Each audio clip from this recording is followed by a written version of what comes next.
Before you became a man? Well, no, I mean, I don't think there's that much of a correlation between it. I think it's more like I have some money now, and I don't have to work so much, so I can actually live a life. Okay, all right. All right, but no, I mean, that's a big deal, though, as far as like when you've had your eye on the prize for something for so long, and now you have it, and it's like under control. That's okay now. Yeah. So now I can kind of look up and see other things.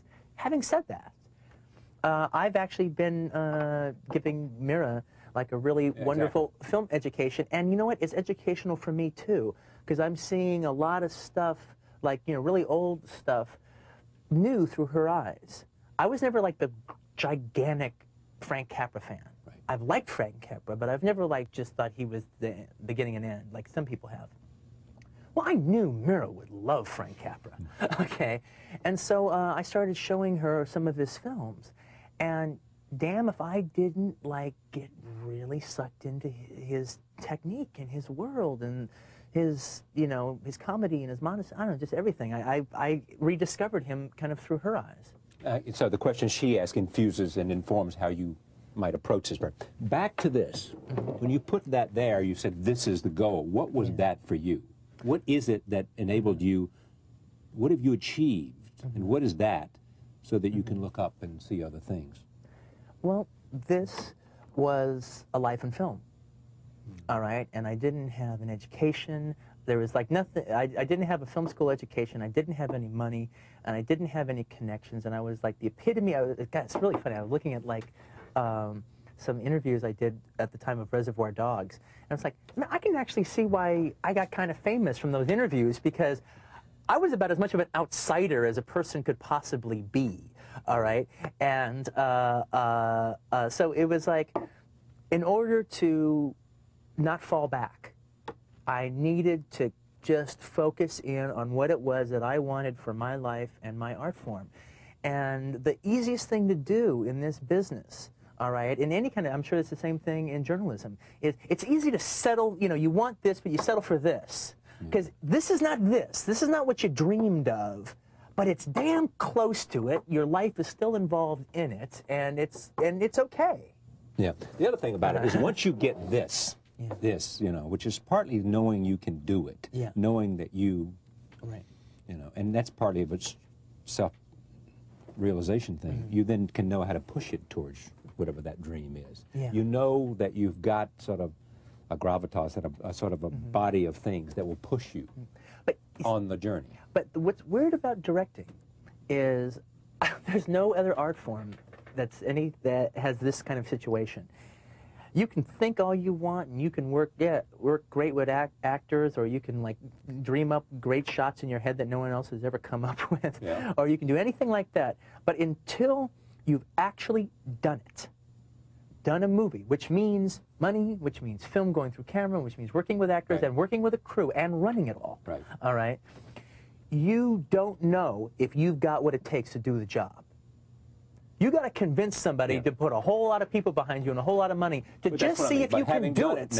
No, but I mean, my point was including having done it, so that once you have done it, you know you can do it. Well, and you know you can do it better and better. Well, that's the weird thing about it. That's the bizarre thing that I noticed on this film. It was really weird when we did Pulp Fiction, because just having done one film, our knowledge on just the experience, all right, was like staggering. This movie was even different than that. This is the movie I became a professional. I've always Jackie Brown. I've always considered myself, an amateur, and I'm kind of proud of that amateur status. All right, and I had a little worrisome moment actually in pre-production of Jackie Brown of like, oh my God, I'm a professional. I didn't know if I ever wanted to be a professional. All right, there was something bad in that. I didn't want to join the guild because I didn't want to be a professional. All right, I wanted to hang on to my amateur status.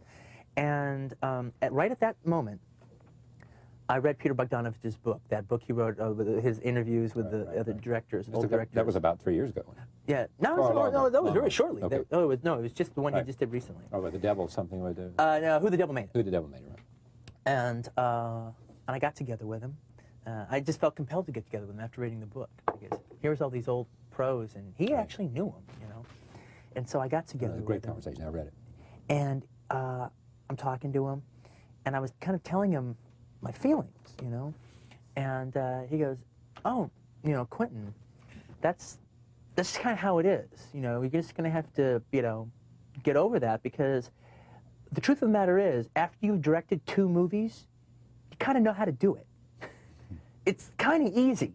Once you've done it and you know how to do it, you know the job. Yeah. The not knowing the job was the big question mark. For you? Yeah, the first 2 times. Yeah. Not the art. So now you're a professional. Now I'm a professional. It reminds me of Pat Riley, the basketball coach, was here once, and he said at some point he realized, you know, for a while that he was just coaching, but he wasn't invested in it. He was doing the best he could, and he was doing well. Yeah. And then at some point he said, I'm a lifer. This is what I do. Yeah. I coach basketball team. That's what I do. And I'm proud of it, and I do it very well. Yeah. And I'm pleased to call myself a basketball coach. Well, that's what I have to put up with when I have like when I do interviews with people and everything. They go, well, do you ever just walk around and think about that video store and just pinch yourself? This is my life, all right? I'm not pinching myself for living my life, all right? This is what I do now. Back to this movie again. When we take a look at this clip. This is from Jackie Brown. Take a look. Why do you like that scene? You don't see that often in most movies, a scene like that, you know. Or What was different about it? Well, it's like 2 people talking fairly honestly about themselves. And there's something kind of wonderful about the relationship going on there. And but it's also kind of basic to it. So you did one cover shot. Right. Oh, yeah, no, it's not reinventing cinema. No, which raises me to this question. What is it that makes a good director? What is it? I mean, is it choice of shots, or is it something much more profound and fundamental in terms of what separates boys from the men, what separates those who have genius from those who can make good movies? At the end of the day, I just think there are certain people, you know, this is going to sound so simplistic to say this, but I think my heart of hearts, I believe it. At the end of the day, there's just some people that God touched and just said, you know what, you're a director. Yeah, you're supposed to make movies. Now, there's other people that are theater directors and television directors and all kinds of stuff, but there's some people that it's just like, you know how to make movies be movies. And you think that was what happened to you, and when did it happen? When did you think that thought? Or did you just know for a while that I love making movies, I love movies? Well, I knew all through my childhood, movies were like my one thing that I just adored and loved and above all others, all right? And, you know, I wasn't that interested in athletics or any of that stuff. I was interested in movies. And when I started studying acting, and, you know, I wanted to be an actor, so I'm hanging around all these other actors and stuff, and I realized that they didn't like movies half as much as I did, and as a matter of fact, they were pretty damn narcissistic, all right? They were just into themselves. And I seemed pure in my way of thinking about it, all right? And at a certain point, I just realized that appearing in movies wasn't enough for me, all right? I just loved them too much to simply appear in them. I wanted them to be mine, all right? I wanted to have ownership over them. I wanted to create them. And, I mean, those were, even when I was an actor, my heroes weren't other actors. My heroes were directors that I wanted to act for. I don't want you to get away with this question. You named 2 actors. Give me 2 directors. Give me 3 others that could inform you about the craft of directing. Well, he died just recently, but I have to mention him because actually I learned a lot from Sam Fuller. Yeah. All right. So much of this stuff is very instinctual. You know, it just kind of seeps in. But you know, I have to also say, you know what, okay, let me talk about people who I could know and what they could teach me as opposed to from osmosis.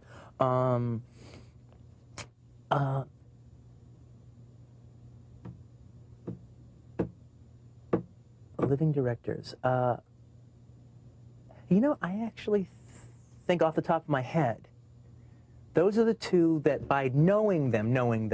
Right. Spielberg, Scorsese. Spielberg and Scorsese, yeah. I mean, I don't think I would really learn anything from Godard. I don't think I would learn anything from De Palma except how he does his set pieces, and I want to do my set pieces my way, all right? And like, it'll be like, I mean, and I love De Palma, but that's like writing from David Mamet. Well, you learn how to write like David Mamet. Yeah, exactly. I mean, you can learn a lot of professional pointers, but as far as like, you know, when you set out to choose the next movie that you were going to make, having the enormous success of Pulp Fiction, all that came raining down on you, and did you have any sense that I have got to step up to the plate this time and hit a long ball? No, not at all. You were not. You refused to be prisoner to what you had done. Yeah, yeah. I was one. Everyone thinks I took a long time, and I don't look at it as taking a long time because one, from the moment Pulp Fiction won the Palme d'Or to finally when they had the Oscar ceremony. All right, it never stopped during that entire time, and that was over a year. All right, so can't do another movie or even think about another movie while this express train is going on. Right. All right, Robert Zemeckis didn't either. All right. Well, I mean, after Forrest Gump. Yeah, exactly. Yeah, we were in the same Super Bowl basically. You know, took all of our concentration. I'm never going to be the kind of director that does a movie a year. I want, you know, I invest a year and a half in a movie. I want a year in return, come back. You know. And so I took that time, and then I started writing, and I wrote the script for a year.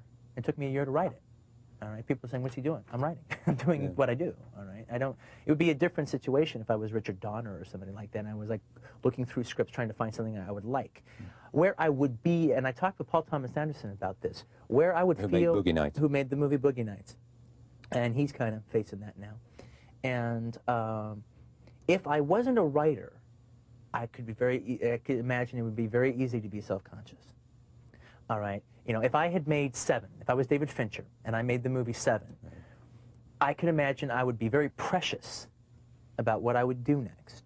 All right, and like just trying to find just the right kind of material that really spoke to me, and then because I didn't write it, you'd always be questioning it. All right, I have the luxury; I don't have to do that because it starts with a blank page with me all over again, and it's all about the work. And I had never thought about Pulp Fiction like one iota while I was writing Jackie Brown. The only thing I knew is I knew I didn't want to out-epic myself, all right? I didn't want to, like, I didn't want to, if I did an epic, I would literally have to make even a bigger epic than Pulp Fiction, and I thought that was kind of stupid, all right? I wanted to do a smaller film. I liked the more character-based. I wanted to go underneath Pulp Fiction. But what I think this film shows is, I mean, people basically, and you know this, they talk about my career as if I've done 6 movies, and I've done 2. You know, people, I've seen your movies, both of them. And Pulp Fiction was as different from Reservoir Dogs as Jackie Brown is different from Pulp Fiction, but you can tell I made all 3 of them. That's there. But they all have different things about them. And the feeling is, it's like, okay, now do you get it? I'm in here for the long haul, and I'm going to make individualistic movies. And you know what? My 4th one's going to be different from these 3, and my 5th one's going to be different from those 4. I'm going to paint with different colors. Exactly. But you'll always tell I made them, but I'm not a rock star trying to make the same album. Is there anything that you have done? I mean, you have been in the white-hot glare of publicity since Pulp Fiction. I mean, I've read lots of stuff about you.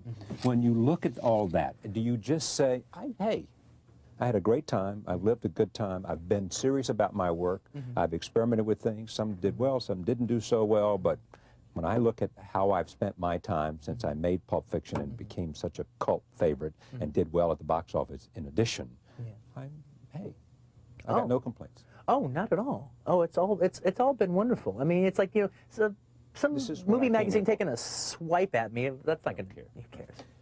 You want to go, and you are going to go, and act in a Broadway play. Hopefully, it'll be a Broadway play. Right. You know, try it out of town or somewhere. Right, exactly. Why do you want to do that? Just because it's the acting thing? Well, yeah, I mean, it's the thing about it is, I mean, I'm not precious about it being Broadway or not, or that whole thing. That's kind of exciting, but that is not the thing. I'm just, it literally, they sent me the play, and I read it, and the part is a great part, and I know I can do this guy really well, and I know it would be a great role for me.